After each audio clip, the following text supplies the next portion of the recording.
देखिए बेटा, हमारा टॉपिक चल रहा था सरयू गद्य खंड का अध्याय 17, कहानी है पाजेब, जैनेन्द्र कुमार की। इसमें अभी तक हमने आपको जो है लेखक का परिचय बताया और उसके बाद में कहानी की शुरुआत की, जिसमें हमने बताया कि जो है नई तरीके की एक बाज़ार में पाजेब चली है और वो पाजेब जो है हर किसी के पैर में देखी जा सकती थी। तो लेखक की जो बच्ची थी मुन्नी, उसने भी जो है उस पाजेब के लिए जिद किया, तो उसकी बुआ जी ने कहा कि हम तुमको पाजेब ला देंगे। तो वो अगली बार जब आई तो वो पाजेब लेकर के आई। पाजेब पहन करके आंसू तो जो है वो मुन्नी आस पड़ोस के सभी घरों में उसको दिखाती डोली, खुश होती डोली। और उसका जो छोटा भाई है आशुतोष, वो भी उसे दिखाता डोला और वो भी बड़ा प्रसन्न हुआ। उसे ऐसा लग रहा था कि जैसे मुन्नी की पाजेब से उसका गौरव बढ़ रहा है। कुछ समय के लिए तो वो पाजेब जो है इस प्रकार से दिखाई, फिर वो जिद करने लग गया कि हमें अगर मुन्नी को जो है पाजेब दी है तो हमें वो चाहिए, क्या नाम से, साइकिल चाहिए। तो बुआ जी ने कहा कि हम अगली बार तुम्हें साइकिल दिलवाएंगे। इसके बाद वो पाजेब कुछ समय बाद मुन्नी ने खोल करके रख दी तो उनमें से एक पाजेब गायब हो गई। एक पाजेब जो गायब हो गई तो उसको जो है लेखक की पत्नी ढूंढती है। ढूंढने के बाद में लेखक से कहती है कि मुन्नी की एक पाजेब गायब है। लेखक ने कहा कि तुमने जहाँ रखी हो वहीं ढूंढो या फिर आशुतोष से पूछो। उन्होंने कहा कि मैंने आशुतोष से पूछ लिया है, आशुतोष को कोई पता नहीं है। तो उसने कहा कि फिर जो है जो नौकर है बंसी, उससे पूछो। तो लेखक की पत्नी को जो है उसके नौकर पर, बंसी पर जो है शक होता है। उसने कहा कि तुमने कहाँ रखी थी? लेखक ने कहा कि तुमने कहाँ रखी थी? कि मैंने तो यही रखी थी। तो फिर जो है लेखक ने कहा कि फिर कहाँ है? फिर श्रीमती जो है जोर से बोली कि फिर मैं क्या बताऊं, तुम्हें तो किसी बात की फिक्र है ही नहीं। डांट कर जो है उस नौकर से, बंसी से कहते क्यों नहीं? उस बंसी को बुलाकर, जरूर पाजेब उसी ने ली है। लेखक ने कहा कि अच्छा, तो उसे क्या कहना होगा? ये कहना होगा, ये कहूँ कि ला भाई पाजेब दे दे। यानी कि लेखक कह रहे हैं कि मैं डायरेक्ट उनके ऊपर आरोप लगा दूं। तो लेखक कहते हैं श्रीमती झल्ला करके बोली कि हो चुका बस तुमसे। तुम्ही ने तो उस नौकर की जात को सहजोर बना रखा है।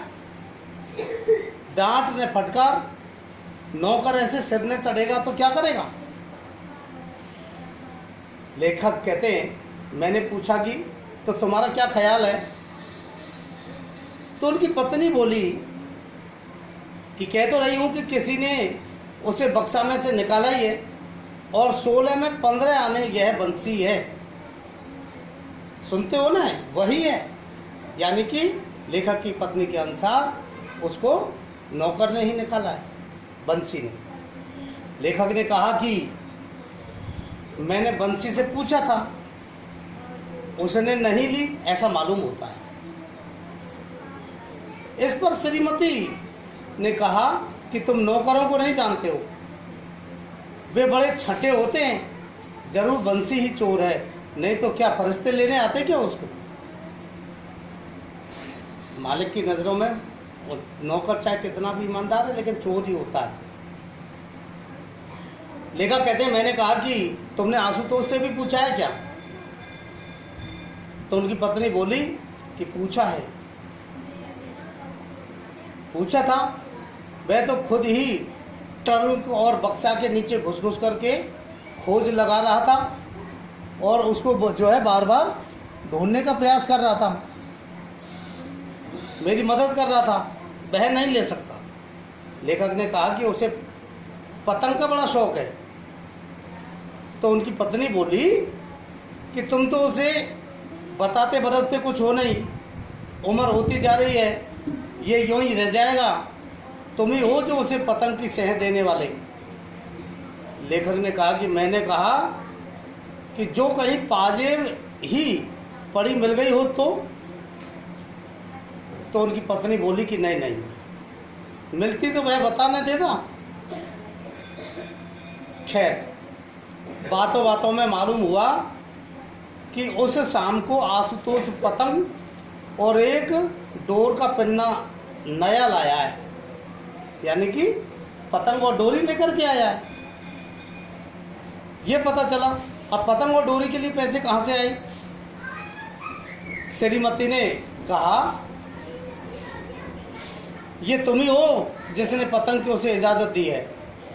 बस सारे दिन पतंग पतंग, ये नहीं कि कभी उसे बिठा करके सबक की भी कोई दो बात पूछो। मैं पूछती हूँ, मैं सोचती हूँ कि एक दिन तोड़दार दूंगी उसकी ये सब पतंग और डोर। हाँ, सारे वक्त वही धुन। लेखक ने कहा कि लेखक कहते हैं, मैंने कहा कि खैर छोड़ो, कल सवेरे पूछताछ करेंगे। दूसरे दिन सवेरे जो है बुला करके और लेखक ने गंभीरता से उससे पूछा कि क्यों बेटा, एक पाजेब नहीं मिल रही है, तुमने तो नहीं देखी? तो वह गुम हुआ है, ऐसे हो गया जैसे नाराज हो। उसने सिर हिलाया कि उसने नहीं ली, पर मुंह नहीं खोला। लेखक कहते हैं, मैंने कहा कि देखो बेटा, ली हो तो कोई बात नहीं है, सच कह देना चाहिए। तो उसका मुंह और भी फूल आया और वह गुमसुम होकर के बैठ गया। कौन? उनका बालक आशुतोष।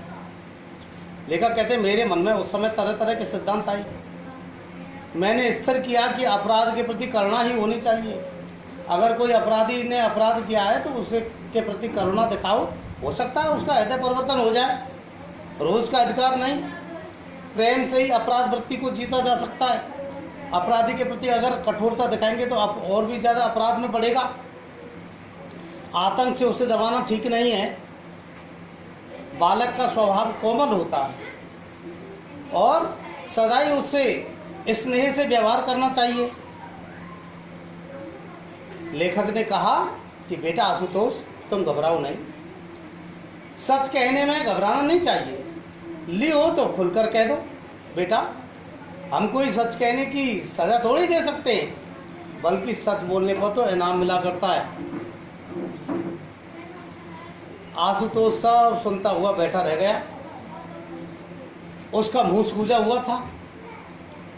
वह सामने लेखक की आंखों में नहीं देख रहा था, रह रहकर उसके माथे पर बल पड़ते थे।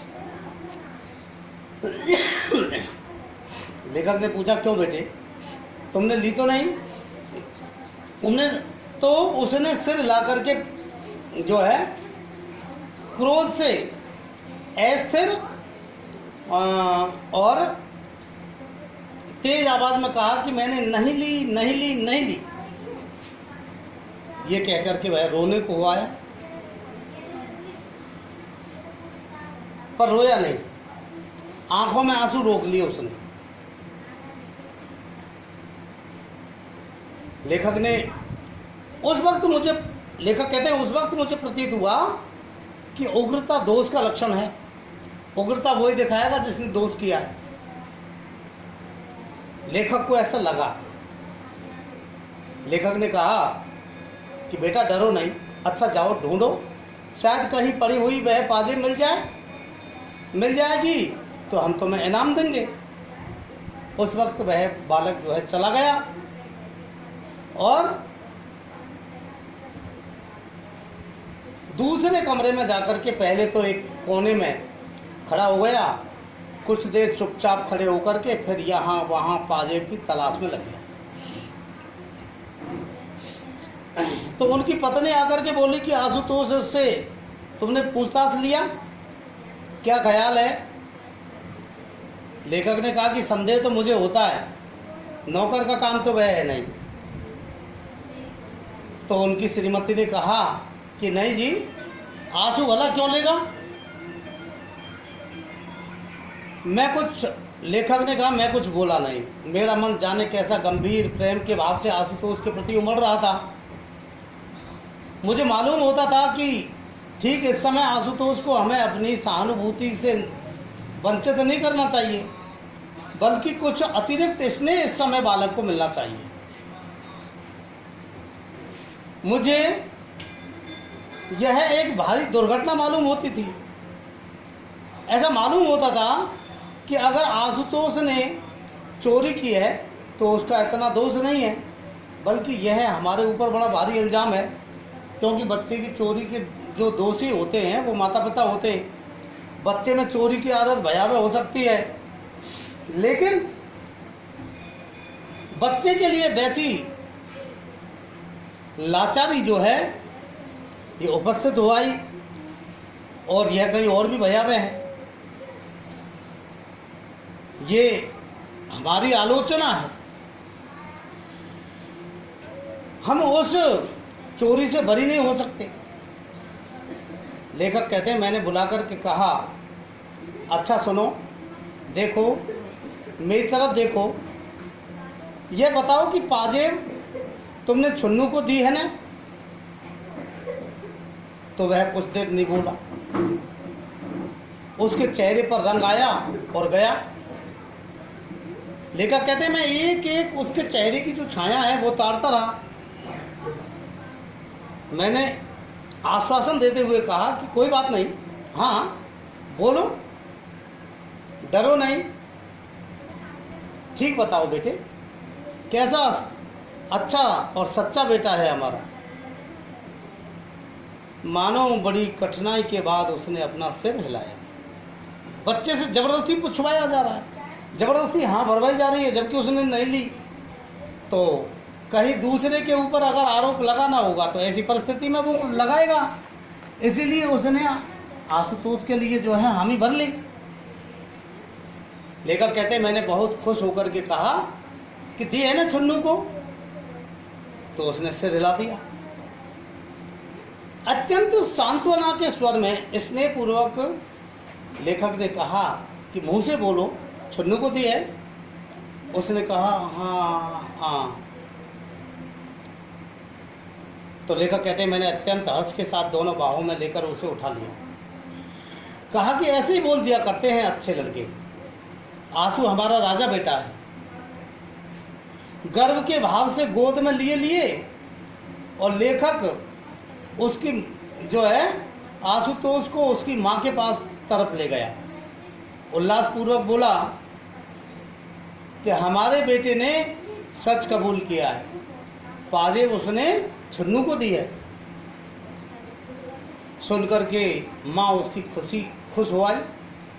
उन्होंने उसे चूमा, बहुत शाबाशी दी और उसकी बलैयाँ लेने लगी। आशुतोष भी मुस्कुरा आया। उसने भी सोचा मेरा पीछा छूटा। अगरचे एक उदासी भी उसके चेहरे से दूर नहीं हुई, परंतु एक उदासी भी उसके चेहरे से दूर नहीं हुई, क्योंकि उसने झूठ बोला था। उसके बाद अलग ले जाकर मैंने उससे बड़े प्रेम से पूछा कि पाजेब छुन्नू के पास है ना, जाओ मांग ला सकते हो उससे।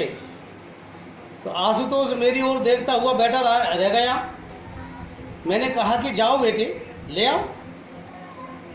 उसने जवाब में मुंह नहीं खोला। मैंने आग्रह किया तो वह बोला कि छुन्नू के पास नहीं हुई तो वह कहाँ से देगा। छुन्नू को उसने दी ही नहीं, पाजेब तो दी नहीं छुन्नू को, क्योंकि पाजेब का न तो जो आशुतोष को भी पता नहीं था। मैंने कहा कि तो जिसको उसने दी होगी उसका नाम बता देगा। सुनकर के वह चुप हो गया। लेखक कहते हैं मेरे बार बार कहने पर वह यही कहता रहा कि पाजेब छुन्नू के पास नहीं हुई तो वह कहाँ से देगा। अंत में हार कर मैंने कहा कि वह कहीं तो होगी। अच्छा तुमने कहाँ से उठाई थी। तो आशुतोष बोला पड़ी मिली थी। और फिर नीचे जाकर के वह तुमने छुन्नू को दिखाई, लेखक ने पूछा। तो आशुतोष ने कहा हाँ। फिर लेखक ने कहा, फिर उसी ने कहा कि हम ऐसे बेचेंगे। तो छुन्नू ने, तो आशुतोष ने कहा हाँ। तो लेखक ने कहा कहाँ बेचने को कहा? तो आशुतोष ने कहा मिठाई लाएंगे, नहीं पतंग लाएंगे। अच्छा, पतंग को कहा कि हाँ, तो उसी के पास होनी चाहिए ना, या पतंग वाले के पास होगी। जाओ बेटा उससे लेकर के आओ, कहना हमारे बाबूजी तुम्हें इनाम देंगे। वह जाना नहीं चाहता था। उसने फिर कहा कि छुन्नू के पास नहीं हुई तो कहाँ से देगा। इसके बाद की जो कहानी है इसको हम पढ़ेंगे कल।